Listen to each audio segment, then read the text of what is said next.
mawduucan waxaan ku dul istaagi doonaa daawooyinka ugu habboon ee loo qaadan karo qofka marka ay ka soo muuqato cambaar. Waxyaabahaas inta badan loo isticmaalo iyo qaababka loo qaato daawooyinkaas ayaan dul istaagi doonaa.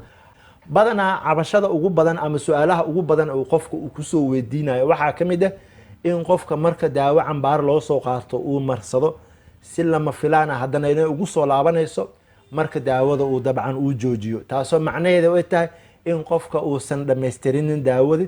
Taqriiban way kala duwan tahay noocyada daawooyinka loo qaato inta la gaarsiiyo. Waxaa laga yaabaa in qofka la dhaho ilaa ay 3 bilood gaarsii daawadan, laakiin wuxuu sameeyaa qofka ama bukaanka in 2 usbuuc uu qaato kadibna uu joojiyo, cambaartina si saayid ah ee ugu soo baxdo meelihii uu iska daaweeyay.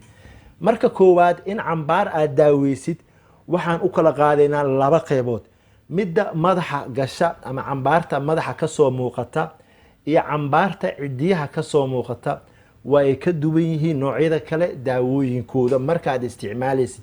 Inkastoo daawooyinka qaab ahaan ay isku mid yihiin, laakiin waxaa jiro marka ay madaxa ay ku dhacdo cambaarta loo yaqaano tinea capitis iyo marka ay cidiyaha ay gasho loo yaqaano tinea angium in qofka uu qaato daawada terbinafine ilaa 12 usbuuc 4 bilood ilaa 3 bil wax ka badan in qofka uu isticmaalo, taasoo macnaheedu ay tahay in fangiga meesha uu ku daahi karo daawadana ay si saayid ah marka jirka ula fala gasho inay kasii baabiinayso waqtigaas marka uu si toos ah u qaato, laguna arkayo in daawadii ay ka baabiisay jirka qeybaha madaxa iyo cidiyaha haday cambaar ay ka gasho daawada loo yaqaano terbinafine.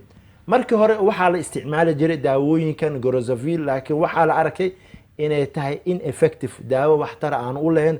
waxaa loo bedelay ama la qaadan karaa terbinafine.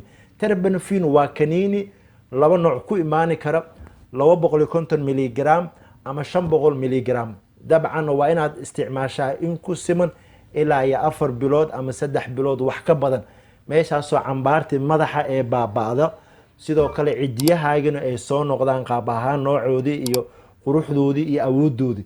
dhanka kale markaan u gudubno noocyada kale ee cambaarta maxaa lagu daaweeyaa, tinea carboris, sidoo kale tinea cruris, sidoo kale tinea pedis. markaan ka hadlayno saddexdaas nooc oo ah nooca cajarada ku dhacdo, nooca xabadka qoorta iyo gacmaha ku dhacdo iyo nooca faraha dhexdooda ama interdigitaliska ku dhacdo, waxaa inta badan la qaataa karemis.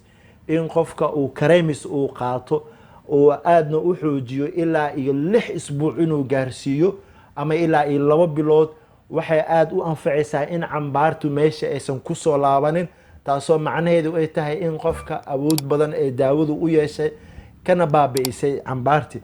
waxyaabaha ugu badan ee la isticmaalo marka laga hadlayo saddexdan nooc ee cambaarta ku dhacdo canjarada, gacmaha, xabadka qoorta iyo cambaarta ku dhacdo faraha dhexdooda, waxyaabaha ugu badan ee la qaadan karo waxaa ka mid ah itraconazole cream.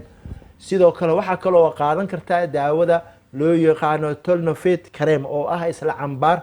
sidoo kale waxaa kaloo qaadan kartaa daawada loo yaqaano terbinafine cream. saddexdaas nooc oo cambaaro ah waxaa ku dadaashaa inaad qaadatid bomaatooyinka aan kuu soo sheegay ilaa aad gaarsiisid ilaa 3 bilood ama ku siman ilaa 4 bilood. wuxuu noqonayaa jirkaaga inay ka baaba'do cambaarti. dabcan waxaa laga yaabaa inay jirto cuncun badan ama in caabuqyo kale ay jiri karaan in cambaartu ay reebto, waa la qaadan kartaa. iyo waxyaabo cuncunka yareeyo oo kaniini xasaasiyadda kaa baabi'iyo sida kaniiniga loratadine, cetirizine, dhammaan waa la isticmaali kartaa daawooyinka marka aad qaadanaysid waa muhiim inaad ku dadaashid dhanka iyo dabcan nadaafadda. saaxiibayaal, halkan ayaan kusoo koobi doonaa.